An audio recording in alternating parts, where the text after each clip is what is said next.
James Elder, IFL-TV, in association with MTK Global. With me, I've got promoter Mick Hennessy from Hennessy Sports. We're finally here at the final press conference. Joseph Parker defending his WBL World title against Hughie Fury.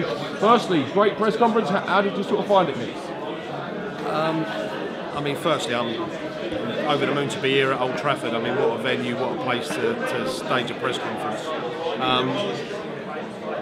I mean, it was, it was a bit lower key than Monday, but I think it had to be. I mean, we didn't know what to expect with Team Parker, David Higgins and co. So we didn't know what to expect, what they was going to turn up with, how they was going to turn up, and we was just sort of like, we was braced to sort of like deal with whatever come at us, really, So, but as it turned out,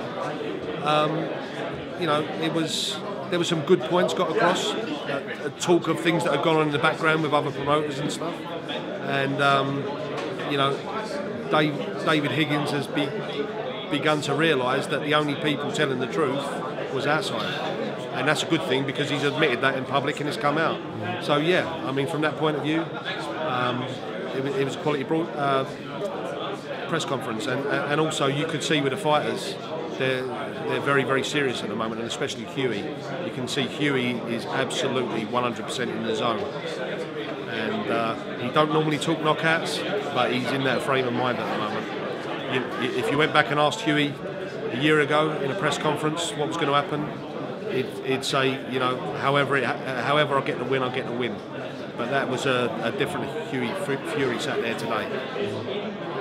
Looking at Dave Higgins, he is very unpredictable. Today, he was probably one of the most charming people in the room. Haven't not seen Monday's sort of episode of him, you wouldn't have guessed that was the case. What are the issues that he's been alluding to that have sort of weighed down the fight and made it hard for the fight to be to get the promotional PR that he should get as a heavyweight world title clash? Well, first and foremost, David Higgins is a very volatile person, and he's in some cases he's hard to dislike. Some things he does really piss you off, and other things make you laugh. They tickle you. So he's what he's alluding to. He's obviously alluding to the officials and the British Boxing Board of Control's policy, which is known worldwide. Everyone knows what the policy is, and other commissions around the world try and do the same thing as well. But that aside, what he's talking about is in the background the amount of people who've been trying to throw spanners in the works to stop this fight, and everyone has basically been telling him and everyone else that this fight isn't going to happen. Not in a million years is this fight going to happen. He's been told that by a lot of top promoters, a lot of top fighters, and obviously it's made him paranoid, and he didn't know who to believe and what to believe. And we've reassured him all the way that this fight was going to happen and how important it was to us, and that's why we put all of their money in escrow. When he got the money in escrow, what was his reaction when he realised that, well, hang on a minute, the money's been paid, the fight's on, we're here, it's got a YouTube exclusive broadcast agreement. What's his reaction been when he realised that everything's sort of come true? Well, I think they were shocked. I think everyone was shocked because they all started trying to make plans in the background. They all thought this fight weren't going to happen, and they was going to put unifications together. And we crashed their party, to be honest. Nick, I mean, your journey with Hughie Fury, I remember when you signed him for his first official press conference, I was actually the first person to ever interview Hughie Fury as he turned professional. Yeah. He's 18 years old. It's been such an interesting journey for you and Hughie. I mean, can you put into words what it would mean for Hughie to win a world title under your banner? It would mean everything. I mean, it's very, very, very personal to me. Like you said, Hughie signed with us as a very, he just won the World Amateur Championship. He was a hot young prospect, but he was still only 18 years of age, and he's had his trials and tribulations, and it's been hard. It's been a hard journey. It's been a hard journey for all of us. Me, all at Hennessy Sports, me and Peter especially, the Fury family. It's been a real tough journey, and sometimes it feels like you're going up against everyone. You're going up against the system, you're going up against broadcasters, you're going up against certain people, certain promoters, and to actually be here is a big achievement. if he does what we believe he can do on Saturday night, what we firmly believe he can do, then he's gonna shake up world boxing.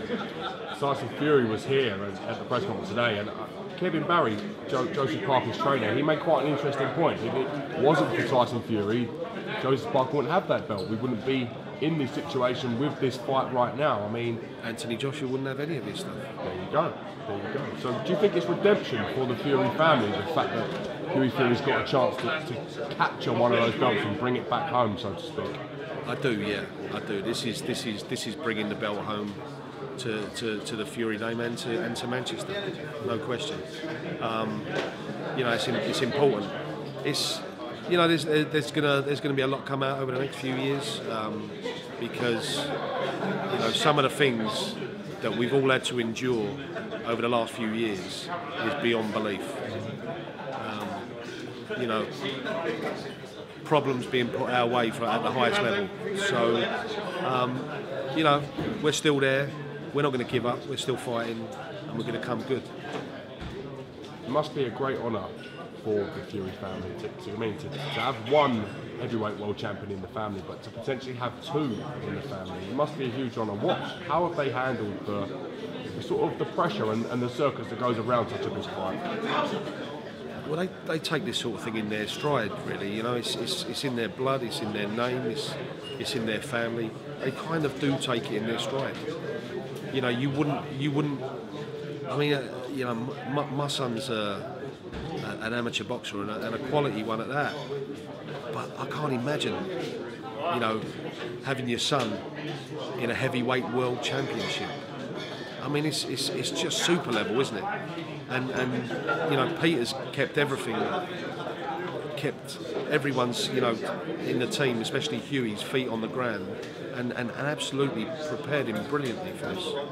If Hughie Fury is successful on Saturday, I mean, it propels Hughie Fury back to the big time, and certainly Hennessy Sports back into the big time with having another world champion. Are you allowing yourself to think of the unification fights afterwards, the defences and the trimmings that go along with having a heavyweight world champion? I'm not thinking about that at all. I'm thinking about that. I want Hughie to realise his dream after all the trials and tribulations that we've all had. I want it for all of us. I want it for us at Hennessy Sports. I want it especially for Peter and Hughie, and I want it for the whole family. I really want it. We saw him turn up in a Lamborghini today. He looked obviously fantastic, and his car was fantastic. But I want to know, where was you, Mick? How come we weren't seeing you sort of riding shotgun in the Lambo? I was wedging myself out of Reliant Robin round the back. That's where I was. It's brilliant though, to see the city getting behind him, and obviously businesses wanting to be attached to him and giving him Lamborghinis to use, etc. It shows that it's a big fight, isn't it? People are getting behind Hughie Fury a little bit. He's very he's one of them people, Hughie. You never hear a bad word said about him. He's very, very likeable young man and shy. Really, he's kind of like painfully shy. It's quite nice, really. And I think a lot of people are thinking to themselves that this young kid, he's a good-looking young kid. He's shy. He's very, very nice, and a lot of people want to get behind him. He looks a lot better looking than he has this week. He looks like he's taken off 25 years. He reminded me, reminiscing of Tyson Fury in Dusseldorf when he had the full beard before he shaved, before the fight even. Yeah. Where he was just sort of the wild man. But Hughie looks more like Hughie today, I have to say. Yeah. He looked like he'd been living in the Canadian outback somewhere, didn't he? He looked like Peter Fury had been putting Grizzly Adams. Absolute hell. Yeah. He's all clean cut. He looks fresh. I seen his workout yesterday. He looks super sharp. How much difference does it make now? He hasn't got the issues with the skin condition and the virus is sort of eating away at his metabolism and stuff. How much of a better Hughie Fury are we going to see on Saturdays? I believe you're gonna see the best Hughie Fury that anyone's ever seen. I think that he's had a lot of problems, well-documented problems throughout his pro career, and you only have to go back and look what he'd done as an amateur. He was a phenomenal talent, 5 big wins in the World Amateur Championships, and he won them easy. He wiped the floor with all the opposition. We've got the new improved version of that, Hughie Fury. I mean, he's with all that experience under his belt, fighting when he weren't 100%, fighting when he weren't well, still getting the wins. All of that experience is coming together for tonight. He's, you know, to be doing this, to be in this fight, having just turned 23, is a very, very special thing. It's going to be a big fight. For those who haven't been able to purchase it just yet, I know we've seen a lot of sort of advertising regarding it. Can you give us the way of method that people watching this video can purchase the fight on Saturday? How do they sort of go about it? Firstly, I'd like to say that this is a brilliant 50-50 fight. This is one not to miss. This is not your 80-20 fight with a great undercard to smother it up. It's nothing of the sort. This is a 50-50 fight with 2 young guns in the heavyweight division. Both modern day heavyweights, both big, both special young talents. It's a 50-50 fight. And the only place you can watch it is youtube.com/Parker Fury. You can watch it on your TVs, on your smart TVs. You can watch it on any device you want. It's there. It's in high definition, and it's great production, top quality production. Full undercard as well is included in the price, so the whole event. The whole undercard is included in the event, and there will be a free live stream for a couple of hours before the pay-per-view section comes. Tickets still available. We know tickets have been going quite well this week, but we expect hopefully to get a few more people in before the week's out, no doubt. Definitely, I think people are beginning to realise how good a fight this is, and you know, there's 13 fights on the card, all good fights. I think people are beginning to realise how good the card is, and they can purchase tickets on the door or at eventim.co.uk. Mick Hennessy, thank you very much for your time today, sir. Great to get you on the channel, and we look forward to the weigh-in tomorrow. Hopefully, again, it brings lives up to some excitement. Thank you very much. Thank you, James, as always.